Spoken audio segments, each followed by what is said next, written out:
Good morning. मैं doctor Jagdish आज आपके लिए लेके आया हूँ एक नया संदेश।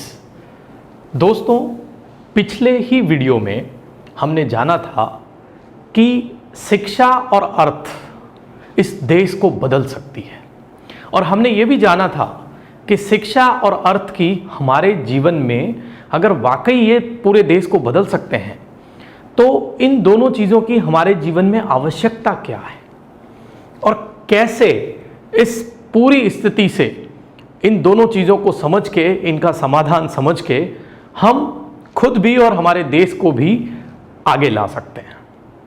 तो आज हम जो चर्चा करेंगे वो हम करेंगे कि शिक्षा जो है उसमें किस प्रकार के बदलावों की देश में आवश्यकता है, और दूसरी बात और चर्चा हम ये करेंगे कि अर्थ जो है या आर्थिक तरीके से कैसे हम हमारे प्राचीन भारत की सिस्टम और ताकत को अगर अपनाएं अपने जीवन में तो कैसे 360 डिग्री का बदलाव आ सकता है।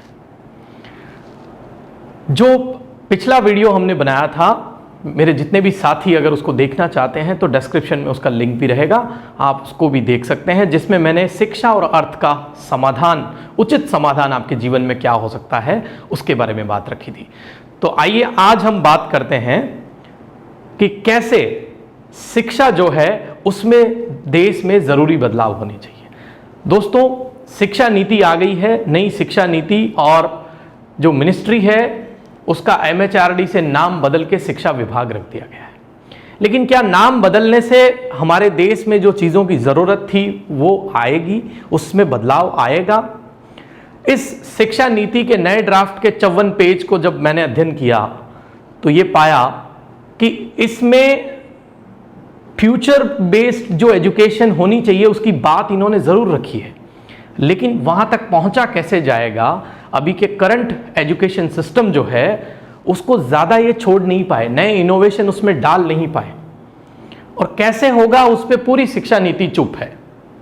मैं आज आपको कुछ ज़रूरी बातें बताना चाहता हूँ, जो बातें आपको अपने बच्चे के साथ ज़रूर करनी हैं, ताकि शिक्षा नीति जब आपके बच्चे में बदलाव करेगी, लेकिन हम हमारे बच्चे का अगर ख्याल कर लेंगे तो पूरे देश के माता पिता अगर अपने बच्चे का ख्याल इसी तरीके से कर लेंगे तो निश्चित रूप से शिक्षा आपके बच्चे के भविष्य को और आपके भविष्य को बदल के रखेगी। और दूसरा, अर्थ, फाइनेंशियली कैसे आप और मजबूत तरीके से उभर के आ सकते हैं, वो भी बात आज हम इस वीडियो में करेंगे। सबसे पहले मैं समझाता हूं शिक्षा का सही अंदाज क्या होना चाहिए।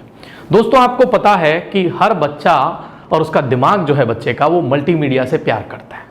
तो क्यों न भारत सरकार और राज्य सरकारें खुद डिजिटल लर्निंग को बढ़ावा दे और खुद एक ऐसे सॉल्यूशन, डिजिटल सॉल्यूशन लेके आए जिनसे बच्चे घर पे भी पढ़ सकते हैं, मोबाइल में जहां चाहे वहां से पढ़ सकते हैं।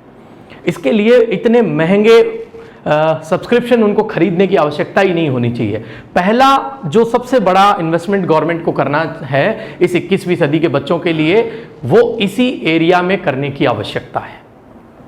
और दूसरा जो सेकंड स्टेप है, जितने भी कॉलेज और यूनिवर्सिटी लेवल के बच्चे हैं वहां पे पूरे के पूरे एजुकेशन को, जो अभी टेस्ट बेस्ड है, डिग्री है वो टेस्ट के आधार पे मिलती है, उसको पूरा उनको प्रोजेक्ट बेस करना चाहिए। पूरा प्रोजेक्ट बेस स्टडी का माहौल पूरे देश में बनना चाहिए, और बच्चे को उसके अध्ययन, जो भी उसको अध्ययन दिया गया है, सिलेबस दिया गया है, उसके साथ हर साल एक नई स्किल सीखनी है जब तक वो पढ़ेगा, और वो नई स्किल का भी वैसे ही टेस्ट हो प्रैक्टिकल तरीके से जैसे बाकी सब्जेक्ट्स का थियोरिकल उसका टेस्ट होता है।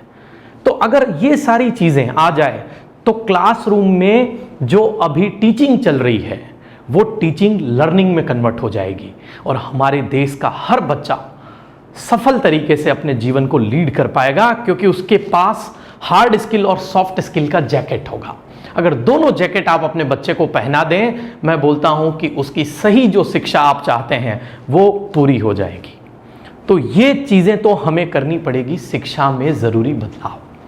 तो दोस्तों, सरकार जब करेगी, आप अपने बच्चे में आज से ही ये बदलाव करना शुरू करिए, और उसको ये जो सिस्टम है पढ़ने का, इस सिस्टम के तहत आप पढ़ाना स्टार्ट करिए। दूसरा जो बदलाव है वो है आर्थिक नीतियों का। आर्थिक नीति में सबसे बड़ा, अगर समाज में हम उत्थान या बदलाव चाहते हैं तो आपस में एक दूसरे से जो आज हमारा सोशल कम्युनिटी का आपस में जुड़ाव कम हुआ है, लाइव कल्चर जो था भारत में कि यहाँ पे कोई भी व्यक्ति को काम की टेंशन नहीं थी, बेरोजगारी लोग जानते नहीं थे, और जब किसी के घर में कोई ज़रूरी इवेंट या क्राइसिस होता था पूरा गांव पूरा समाज आके उसको हेल्प करता था और आसानी के साथ वो उस क्राइसिस और इवेंट से निकल जाता था। बस इसी चीज़ की ज़रूरत है दोबारा से कि एक व्यक्ति दूसरे व्यक्ति का हाथ पकड़ ले। अगर छोटी छोटी हेल्प भी लाखों लोग एक आदमी की कर दे तो वो प्रॉब्लम से बाहर आ सकता है। ये आर्थिक सिस्टम को कंट्रोल करने के लिए और भारत के अपलिफ्टमेंट के लिए सबसे महत्वपूर्ण नीति है। तो मैं चाहता हूं कि आप इन दोनों ही चीज़ों को अपने जीवन में डालें। हमारा भी एक संकल्प है कि हम भी पूरे भारत देश में इस तरीके से मुहिम चला रहे हैं जिससे कि व्यक्ति आपस में एक दूसरे से जुड़े, उसके हर इवेंट क्राइसिस में भागीदार बने। और शिक्षा को लेके हम शुरू से ही ऐसे कार्य करते आ रहे हैं, नवाचार करते आ रहे हैं जिससे हर भारतीय माता पिता को, बच्चे को लाभ मिले। आइए आप भी इस अभियान में हमारे साथ जुड़िए और हम देश में शिक्षा और अर्थ की तकदीर को बदल के रखते हैं। जय हिंद, जय भारत।